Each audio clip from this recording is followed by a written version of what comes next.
So why are we here tonight? About 2 years ago, Rennie and I started planning a Marines in Tech event. Marines in Tech. That's kind of humorous, but Small crowd. Yeah, small crowd. First in the door. First in the door. Yeah. So it went really well, and the feedback was strong. And so over the last 2 years, we've been talking to multiple different people who wanted to see a rebirth of this event. Rennie's company with Brown Advisory graciously stepped in and is the event sponsor, and we're incredibly grateful to Allison, to Dana, to Kristen for all your work. Thank you so much tonight. This is wonderful.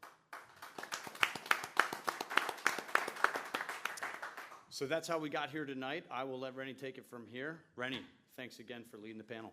All right, thanks a lot, Ish, and thanks for your leadership on Marines in Tech, where we had Tim Sullivan present 2 years ago, successful Marine Corps veteran and cybersecurity entrepreneur.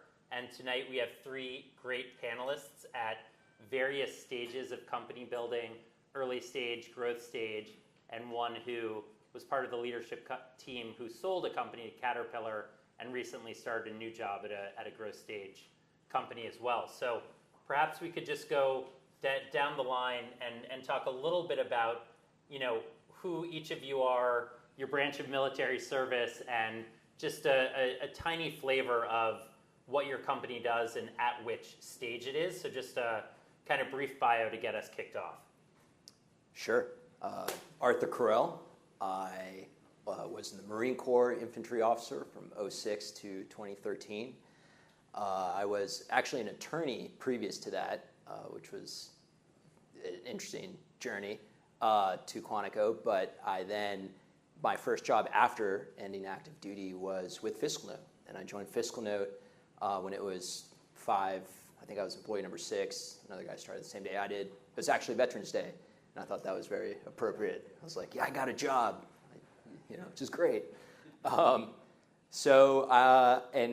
as far as what FiscalNote we started off as essentially taking legislative regulatory data from the state level across the 50 states and providing that to commercial clients, corporates and trade associations, nonprofits.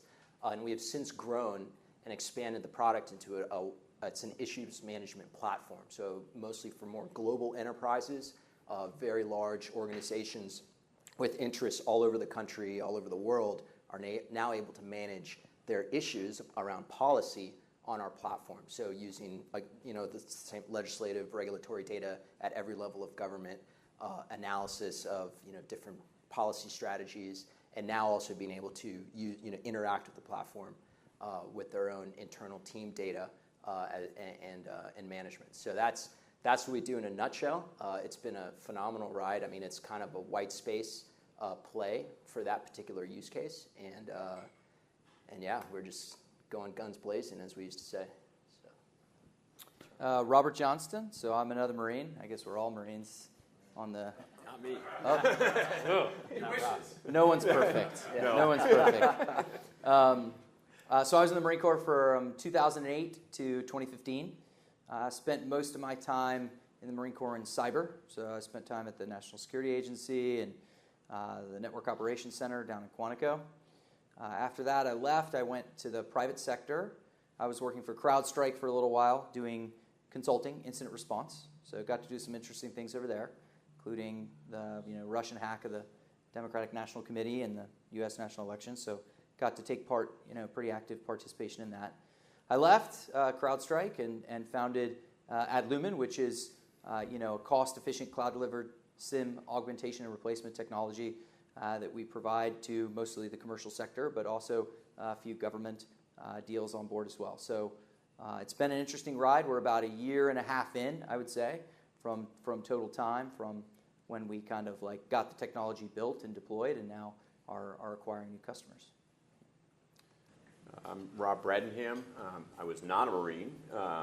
I was in the Navy from 2001 to 2005, surface warfare officer.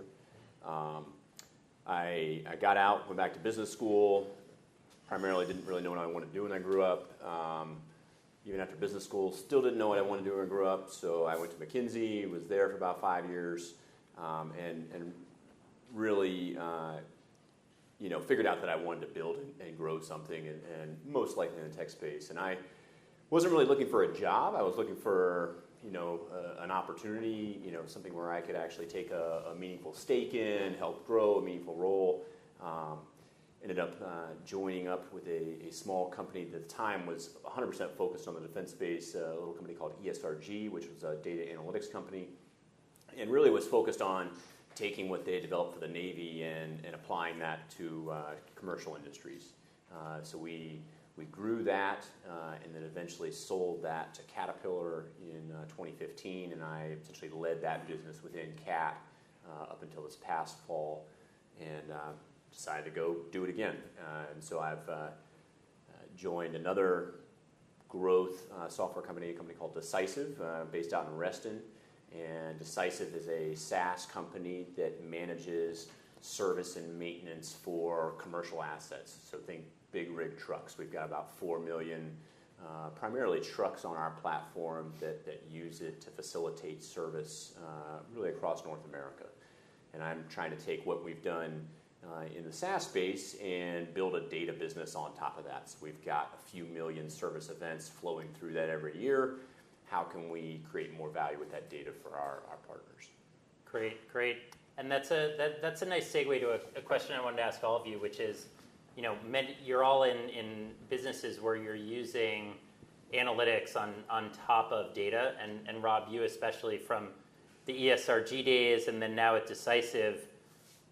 Could you talk a bit about how new is it to the industry that you're focused on, be it trucking or trying to take government data and run analytics on it to make that useful to organizations in the private sector that are looking to make use of that data and find that it's worth paying for?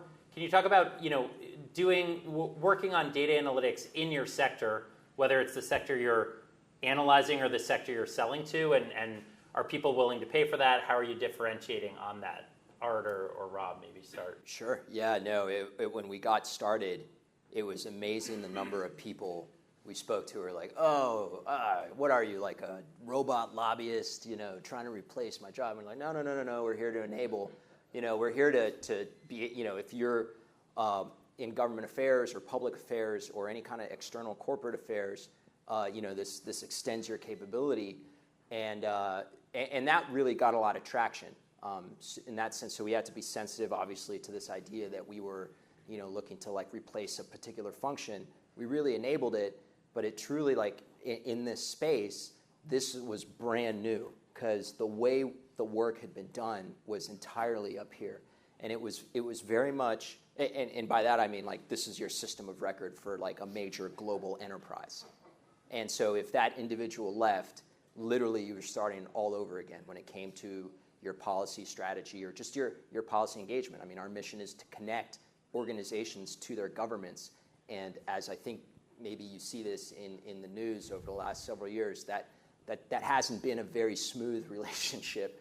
And so our kind of technologies, leveraging analytics, are able to really speed that up and do it at scale and do it in a sense where you kind of see the empowerment happening not just at the federal level, but really at the local and state levels, and that's really exciting to see.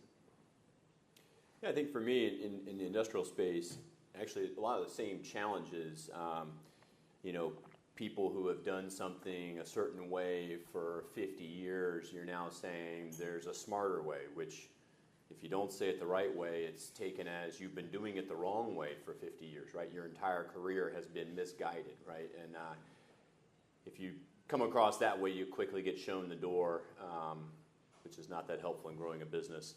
So I think it's about people, and then it's about that process, and then it's really around kind of what do we go do with it. So just because you have the best whiz bang that's out there, if you can't figure out a way for that to actually fit into the work and fit into how people operate, executives aren't willing to buy into it, because they've all kind of allocated money towards science fair projects, and they've seen the zero ROI, and they're focused on how do they operationalize it at scale.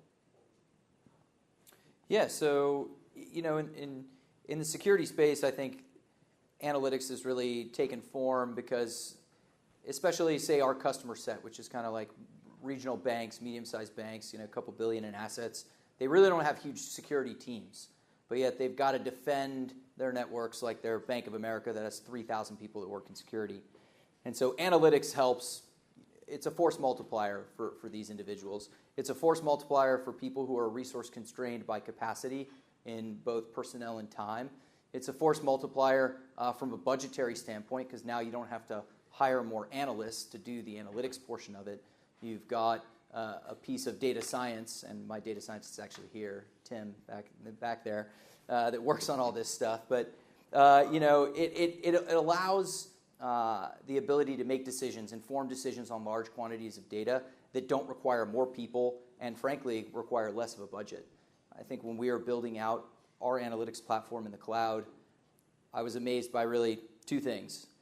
There's a big difference between building an analytic capability and then doing the math side of it and building an enterprise architecture that supports streaming analytics, hundreds of millions of events in a split second, and then put the math in there to analyze all that information. There was a huge difference between smart guys that do math and smart guys that build enterprise architectures that also do math, right? And the second was actually when you got that architecture working with the math, how cheap it actually was in the cloud.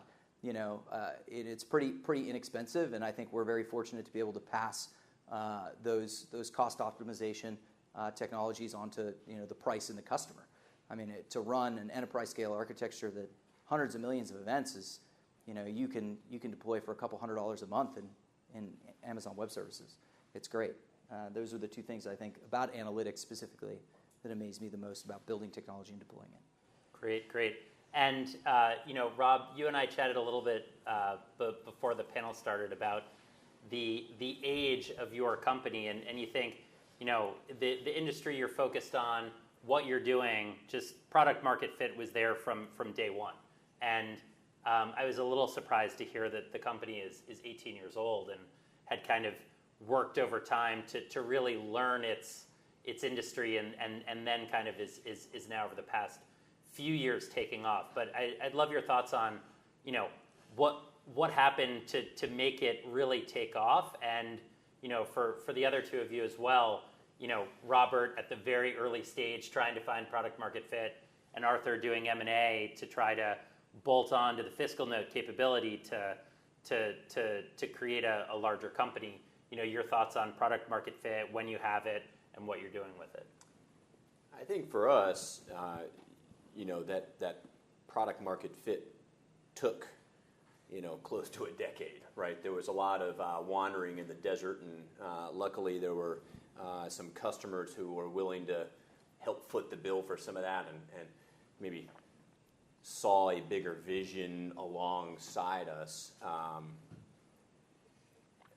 I think the other piece is we serve very, very traditional industries with very, very traditional companies. So even once that product market fit is there, and in very, very traditional spaces in the organization.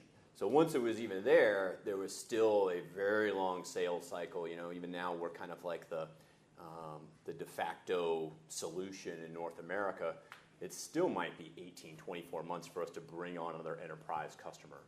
And so you kind of combine both of those things of that searching in the desert with really, really long sales cycle and led to where we are now. I think for us it was really that first customer who was willing to stand up and say, we're using this and it's driving massive value, and kind of everyone else has gotten on board now, and it's been almost a cascading effect. Yeah. Right on. And Robert, I mean, your background and some of the things you've done over the years is really remarkable. You're in a space that is incredibly busy, and from when we were selling the Red Owl software over that half decade, I think Rob, your words about wandering in the desert was sort of how it felt doing enterprise sales B2B. I often heard the words, you're a good guy, we like your solution, I just have vendor fatigue, I don't want to hear about it. How did you hone down on the markets you're targeting now and work to get that kind of early traction for your product? Yeah, absolutely. I mean, we're still building our product without a doubt, but it was a little bit of experimenting, with large enterprises going to people like Bank of America and say, hey, we got this great solution. It'll cost you less. It's in the cloud. You won't have to hire as many people. And they kind of turn around and they say, well, we have 300 data centers around the world. We have 3,000 people. Half of them are developers. That's not really an issue for us, right? And so it took some of that. And then you find out, I think, just repeatedly engaging with customers and how we've shaped our product now is on 3 fundamental tenets, right? Cost efficient, easy to integrate. We're a SIEM that can get up and running in 20 minutes, which I remember deploying Nitro SIEM back in the day, and we took 8 months to get the integration, and I don't think it still works right today. I don't think it actually is integrated and up to speed today. And so what we ended up building was something that was easy to integrate, easy to use, and cost efficient, which, for us was resource-constrained teams. I think we go into organizations now, and we find a lot of people who take a look at much more entrenched, I would call them, products in the marketplace. And they say, we bought this logarithm thing. It's supposed to be great, but no one here, does anyone know how to use it? They're not extracting the value, right? And so we can come in and say, well, how about a SIEM that writes its own rules? Everything that you thought you were going to be doing with that product over there, we use machine learning to just automate it all. So you can do the other things like desktop support and IT management and all those other things that you have to do to support this regional bank. And so there was a lot of wandering in the desert. We're still building that product today, listening to our customers and saying, what other data sources do you want in here? How can we automate the analytics on that so that you just forward us the stuff and then we stream it through, analyze it, and give you back a result? I think, even at a year and a half in, we're still building our product. But we have a product that resonates with a certain customer segment, like a certain customer segment where other more entrenched products have been around longer. They were built ages ago. They've got their development in place. They've got their mechanics in place. That's the way they're going to do it. And I think we have the fortunate ability in being pretty nimble and being able to cater the product to that resource-constrained team that needs something more automated, but not as feature-rich.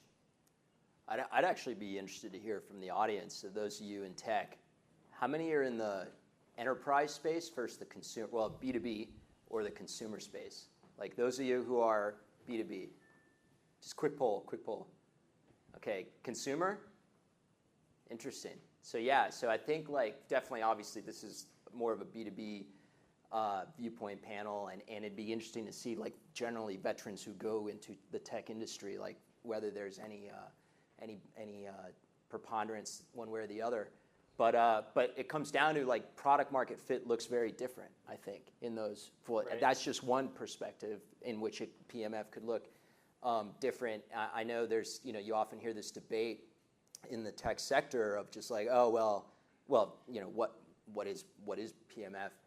And so, a lot of, especially on the venture capital side, oh my goodness, you definitely see this on the venture capital side where you have a group that are like, oh, well, if people aren't melting your phones, you don't have product market fit. I'm like, oh, really?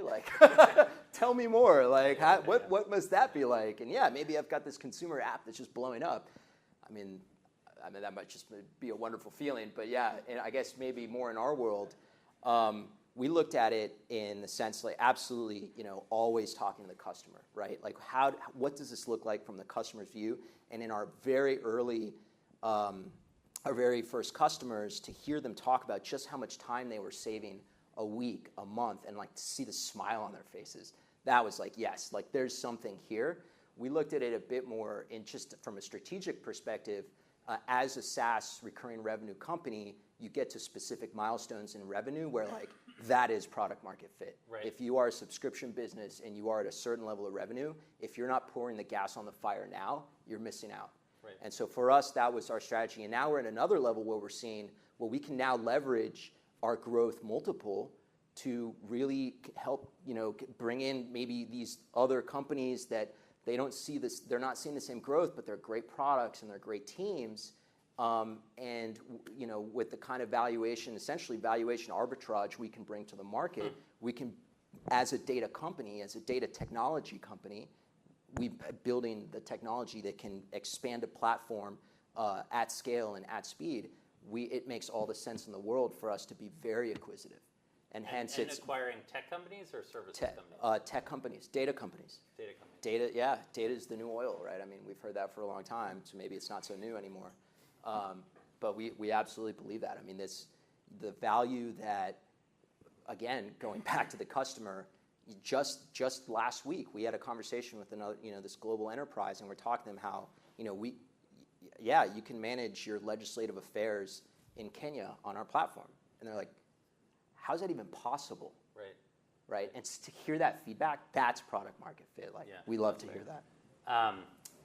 That's a great point. And Arthur, FiscalNote is all of what, 5 years old, and has just been in kind of hyper growth mode for the last few years. This is I'd like to ask you all, how you've used elements of your military experience to affect what you're doing now, kind of on culture or sales or just the network, how it's helping. But I had the privilege of interviewing Arthur a couple years ago, and what really resonated with me in that conversation was, you were employee number 5 for a company where the founders were, literally 22 years old, and at age early 30s, you were kind of the grown up in the room, and what you took from your military leadership training to kind of instill a culture there that has enabled that company to grow. I'd love to hear about, as you integrate these new companies into FiscalNote, how are you going to maintain the right culture while in hyper-growth mode? And then for the other two of you, maybe following up on the elements of military service that are impacting your businesses. Arthur? Yeah, for us, it comes back to values, and to have a very clearly articulated set of values. Obviously, almost every company has that, and they look different. And I actually think like certain values are better fits for certain models, right? Certain kinds of companies than others. One of our key ones is bias for action. And that was absolutely something that I drove from day one of being there, was that, we are in an unconstrained environment with significant time and information challenges. Oh, and like we're making decisions that can affect the course of the company like on an hourly basis, right? I'm not going to be here for the CEO, Tim. He's not going to be here to make all those decisions. Like, right. You are at the point of decision. Talking to some our junior members of the team, and it was, the parallels to military service were, they're evident, right? That's how, when you walk into a high performance unit in the military, and it's the corporals, right? It's the sergeants who are driving that train. That is a well-led unit, right? You don't have the OIC or whoever just kind of barking orders and stuff like, and that's definitely not the way. For us to be able to adapt to a high growth environment, you have to be able to, of course, plan centrally and have that strategy, but execute in a decentralized manner constantly, and you will fail. Right? Like, that means that people will totally screw it up, right? But that's okay. And that to me, that's what fail fast means. We've all heard it, obviously, it's on every tech magazine everywhere. But that's what it means. It's just like, give your people the chance to fail, help them out, rudder steer, and then keep going. I would say a lot of the same things, actually. I'd add on to that, kind of having a clear vision as to where you want to go. I think clarity of direction is something that is all too often missing, and this is from working in little tiny companies and working in big, huge companies. And I think the military is often, not always, but often, or at least tries to provide clarity of direction.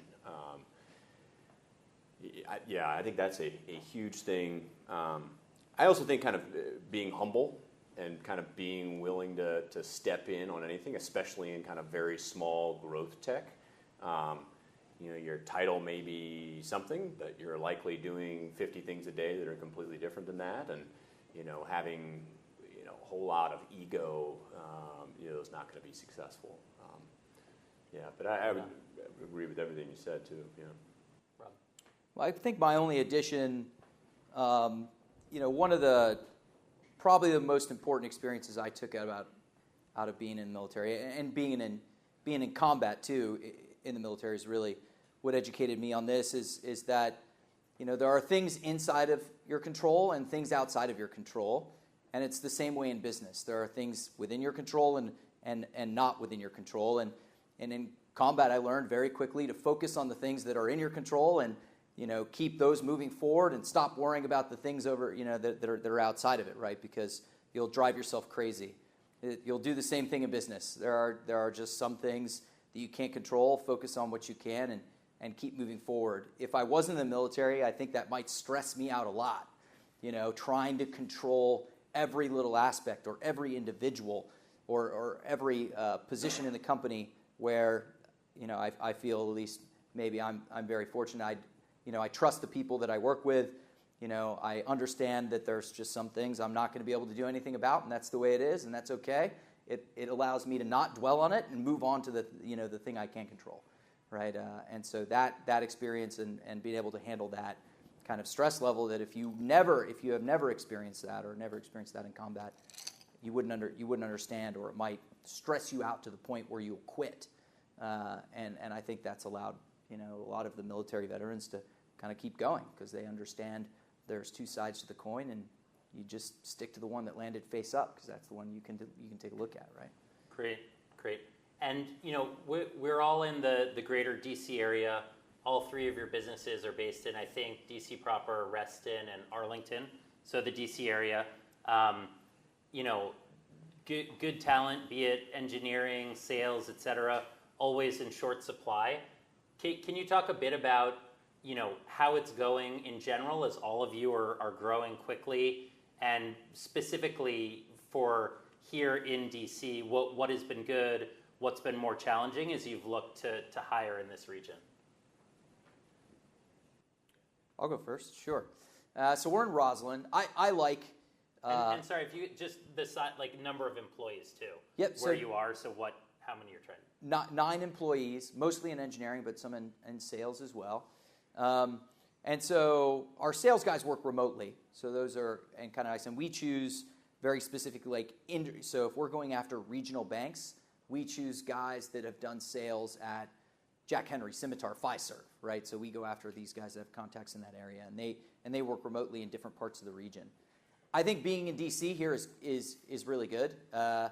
There is tech talent here, and what we found is, you've got your tech talent with security clearances and your tech talent without. The ones with are at Booz Allen, whatever else. The ones without are coming to Adlumin, right? And I mean, it's good. It's a good place to be.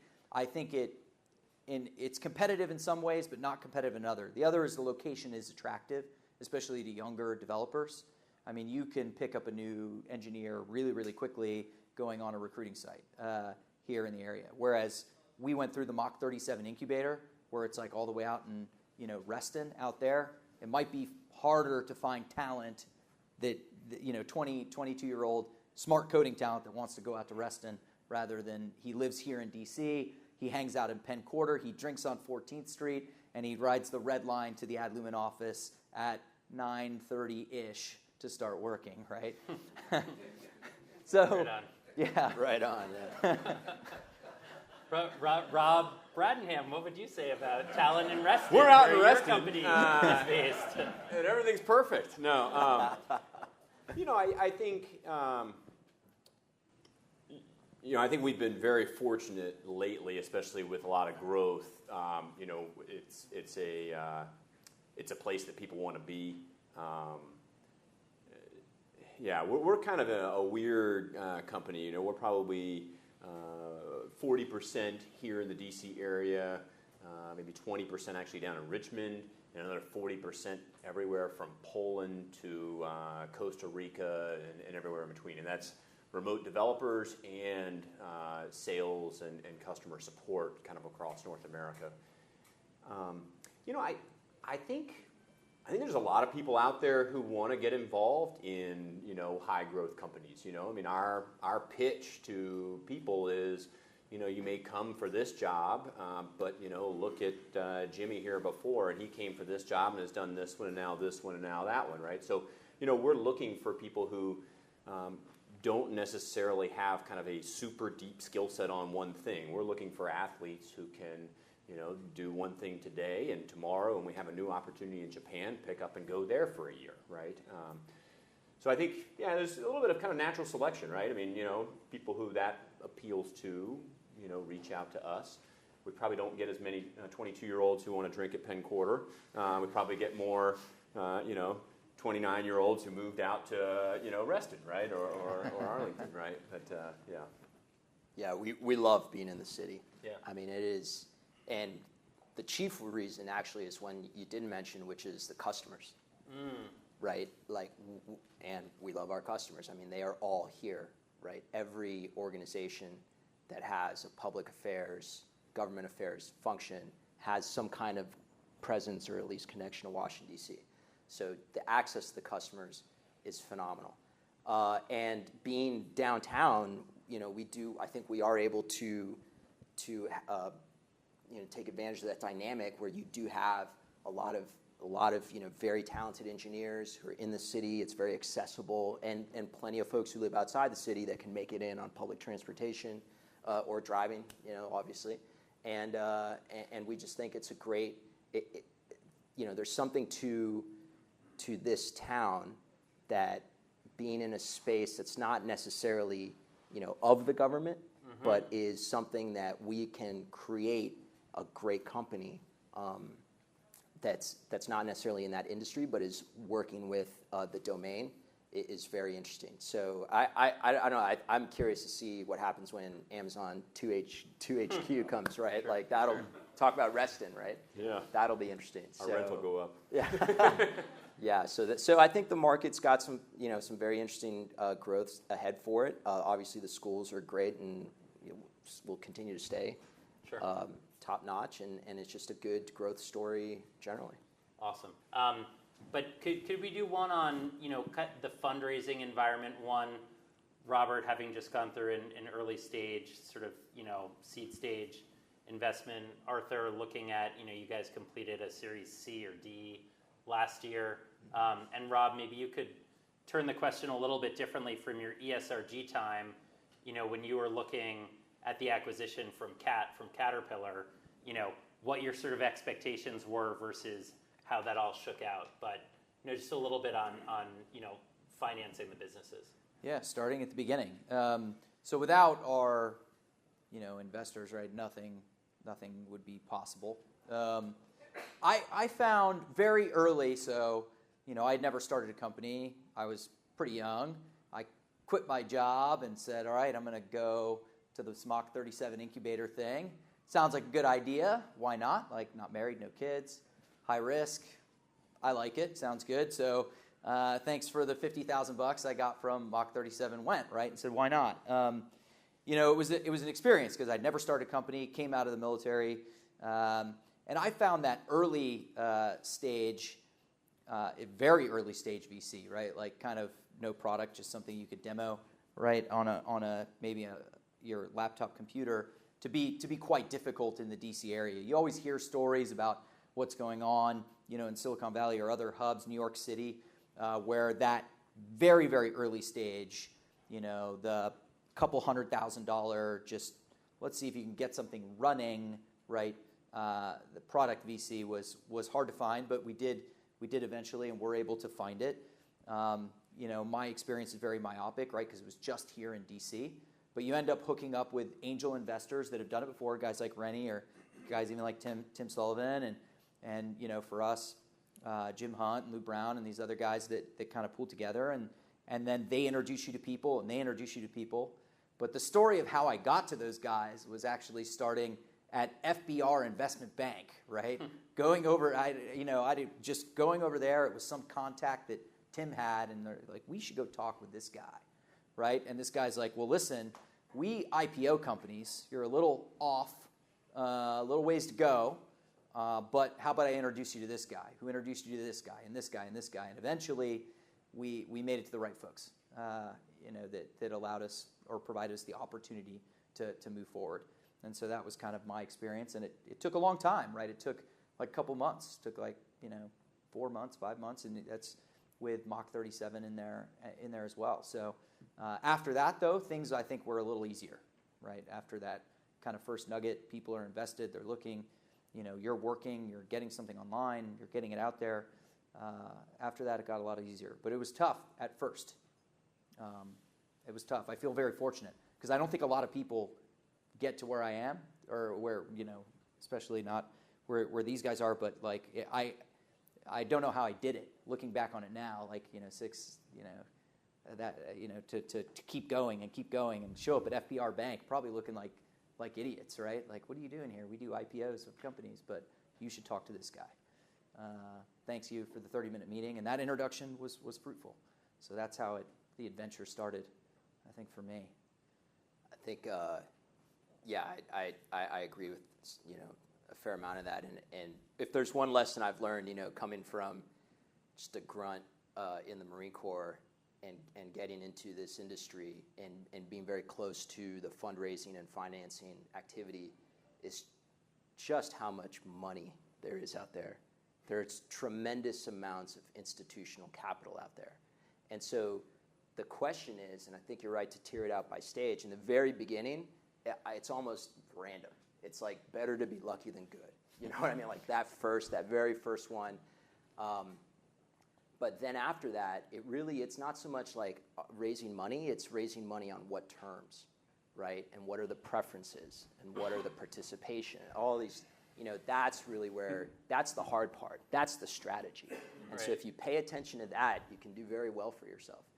And so we've seen, and just generally as an activity, it's a lot like sales. It's a lot. I mean, it is a numbers game. If you talk to, again, if the premise of there's a tremendous amount of institutional capital out there,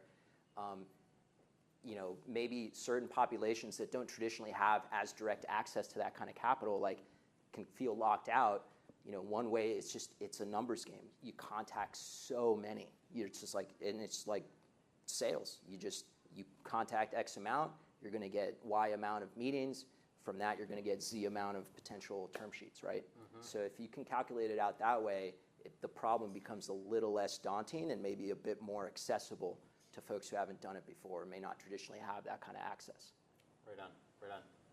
Rob, ESRG? Yeah, we kind of had a maybe a little bit unique story in that the company had been around for a while, was this government contractor, for the most part was kind of sleepy, and then we kind of woke up. And we woke up, and one of our kind of earliest, largest customers kind of woke up with us and say, hey, wait a minute, what we're doing with you, we'd be kind of screwed if a competitor came in and bought you. And so one thing led to another, and they offered to buy us. At the same time, we were also exploring other options for growth. And for us, it kind of came down to, A, did we want to be a part of Caterpillar? And then B, kind of all the terms, right? And then kind of trying to do some sort of massive risk adjustment in our heads or whatever. I don't know. I think we had a lot of spreadsheets. And it ended up being the right deal for us, right? In terms of fit with Cat and kind of where they were going strategically and then financially too, right? Let's not sugarcoat it, right? People want to get their money out too. Cool. That's great. Well, thanks all three of you for sharing these, perspectives on early growth stage, post-acquisition, tech businesses and your diverse backgrounds, from surface warfare, McKinsey, white shoe law firm, cyber, young entrepreneur. It's really remarkable to see the breadth that we have in the DC area.